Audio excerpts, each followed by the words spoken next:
那么已知这个容量为64GB 的 U 盘，它在没有存任何东西的情况下，重量为15.4克。现在我来看一下，把它存满之后，它的重量会不会发生变化？哇！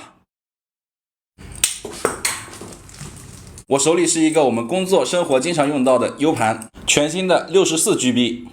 有一位粉丝给我发了很多次私信，就是让我测一下这个 U 盘在存满了东西之后，它的重量会不会发生变化。但是我一直都没有做，因为我感觉这个题材拍出来之后，大家肯定会感觉这个视频非常的水啊。不过为了满足这位真爱粉呢，我还是决定把这个视频拍出来。如果真的非常水的话，事先跟大家说声抱歉。这是我新买的一个64G 的 U 盘，插上电脑显示没有任何东西，还剩63.9GB 的内存。现在我们来称一下这个 U 盘在没有存储任何东西的情况下，它的重量15.4克。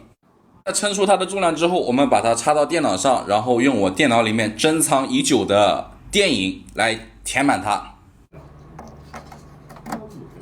我们现在打开 E 盘，然后再打开迅雷下载。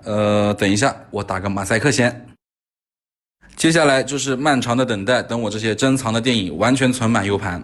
好的，现在 U 盘已经存满了，仅仅只剩512KB 的容量。你们知道我把这个 U 盘存满花了多长时间吗？一整夜啊！你看我衣服都换了，现在已经是第2天了。那么已知这个容量为64GB 的 U 盘，它在没有存任何东西的情况下，重量为15.4克。现在我来看一下，把它存满之后，它的重量会不会发生变化？哇，完全没有变化，还是15.4。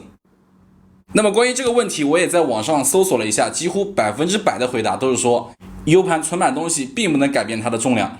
那我们今天的实验结果也是印证了这一点。不过这个刻度秤呢，它的精度可能对于称这个 U 盘是大了一点，也许它有一些细微的重量变化，导致它是称不出来的。这个刻度精度是0.1克。